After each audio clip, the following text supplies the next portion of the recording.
البحرين الذي لديه لاعبين مرتاحين أكثر من المنتخب العماني في أثناء البطولة عامة. نور. يعني شفنا تكافؤ بالمباراة مع يعني أفضلية للفريق العماني حقيقة، وهذه عادة الفريق البحريني دائما يخليك تمتلك الملعب، تبادر بالهجم بأداء مختلف. هذا اللي ممكن العمانيين ينتبهون عليه بالشوط الثاني. لكن بشكل عام أنا شفت مباراة حلوة من الطرفين، هجمات متبادلة، أيضا الحراس كانوا على قدر من المسؤولية. سيف، منتخبكم.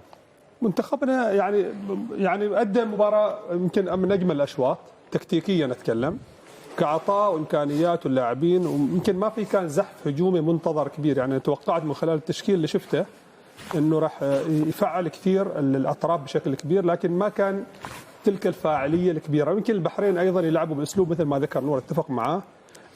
واضح ان الفريقين يريدون يوصلون المباراه الى التعادل في الشوط الاول، حيث انه ما حد يتسجل عليه. كان وايد تحفظ من الفريقين، كان الحالات الهجوميه في الشوط الاول بالنسبه للبحرين او العمان متساويه تقريبا الى حد معين، يمكن ركنيات اكثر للبحرين، لكن في الجوانب الاخرى الكفه متساويه. اعتقد الحين دور المدربين. انا اثق في امكانيات لاعبين. اعتقد انه صلاح الى الان ظهر في بعض اللمحات البسيطه في الشوط الاول. ما زال عندنا المنذر، ما زال عندنا صلاح، ما زال امكانيات لاعبينا ما ظهرت. انا اتوقع ان هذا تكتيك مفروض عليهم من قبل المدرب، ومتوقع ومتاكد ان شاء الله تعالى، وعندي الثقه ان نحن راح نفوز. اذا ما فزنا في الاشواط الاصليه راح نشوف في الاشواط الاضافيه. عبد الرحمن، يا ريت كان عن المنتخب البحريني. خالد، المنتخب البحريني عاب عليه فقط هو التسرع، لكن بالنسبه للفريقين كان الشوط متكافئ.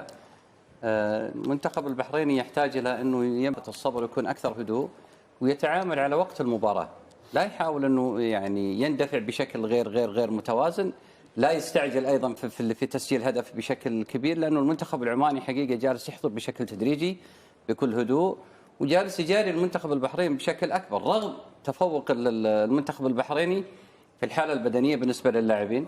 انا اشوف انه شوط فقط في تكافؤ، ما فيه الميزه الفنيه اللي ممكن احنا نذكرها ونعلق عليها. اتوقع انه المباراه ستبدا من خلال الفعليه، حتكون من خلال مجريات الشوط الثاني.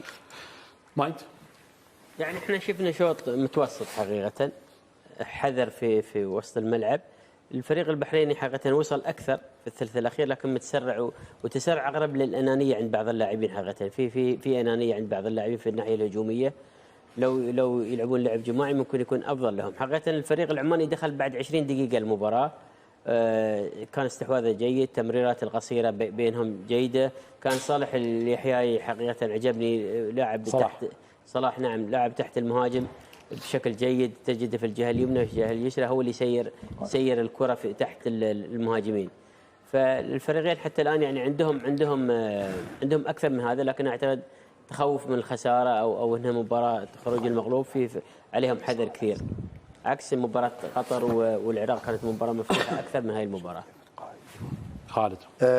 انا بالنسبه لي الاوضح فنيا وتكتيكيا البحرين في ارض الملعب، من ناحيه المنظومه الدفاعيه ومن ناحيه الانتشار ومن ناحيه الشكل الموجود كمجموعه، سواء كانت من ناحيه استحواذ على الكره بشكل جدا ممتاز. البحرين يمتلك الكره دائما، الانتشار العرضي موجود بشكل جدا جيد عن طريق طبعا تكلم مولود والحمدان، ودائما ما تشوف التواجد العددي في الهجوم بشكل جدا ممتاز. وهذه احدى الجمل الموجوده بالنسبه للبحرين في بناء الهجمه وفي بناء التنظيم الموجود بالنسبه له.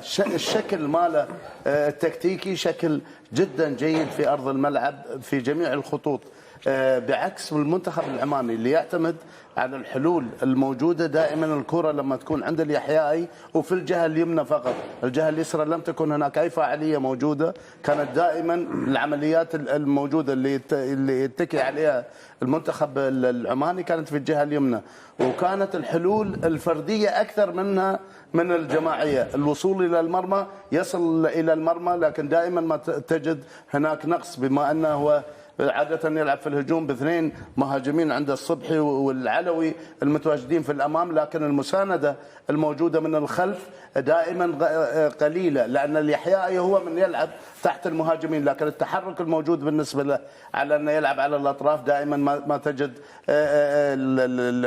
هناك عزل موجود لاثنين المهاجمين بعدم مساندة. البحرين أوضح شكليا في أرض الملعب من ناحية التكتيك.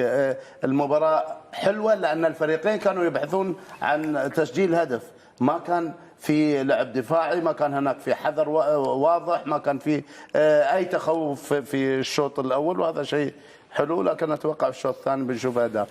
سامي.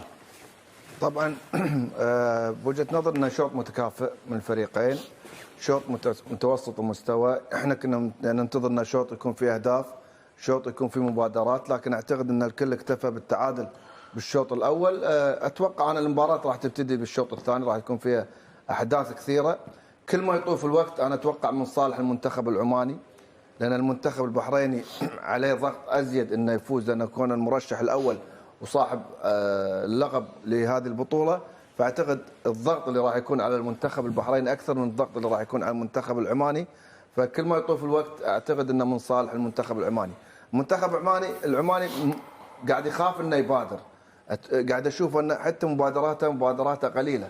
المنتخب البحريني منتخب يعني وده يسوي شيء داخل الملعب، وده يفرح جمهوره، وده يبين ان انا حامل لقب موجود، لكن بالشوط الاول ما بين.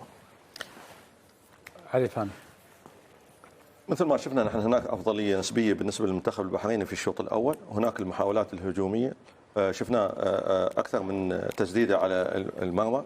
المنتخب العماني هو ينتظر الاخطاء، ينتظر المنتخب البحريني اخطاء حتى يستغلها في الهجمات المرتده. نتكلم عن شوط متكافئ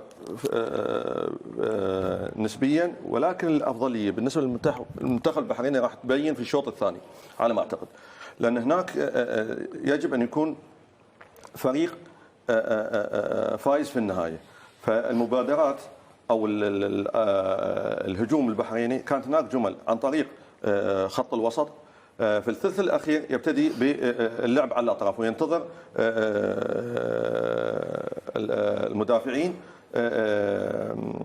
كأجنحة. نعم. ولكن الكثافة العددية بالنسبة للمنتخب العماني هي مسيطرة، خاصة في الدفاع وخط الوسط برجر، وهي هي اللي مخليه المنتخب العماني في التحضير والبطء صعب أنه يقوم بالمحاولات الهجومية ويبادر، إلا إذا غير طريقة اللعب أو الأسلوب بالنسبة بالتحول. فأنا أشوف أن الأفضلية بتكون بالنسبة للمنتخب البحريني هي أكثر. نشأت. شاهدنا في تكافؤ في الأداء في الشوط الأول، أفضلية نسبية من ناحية الانتشار والتمركز للمنتخب البحريني، وهذه أنا أعتقد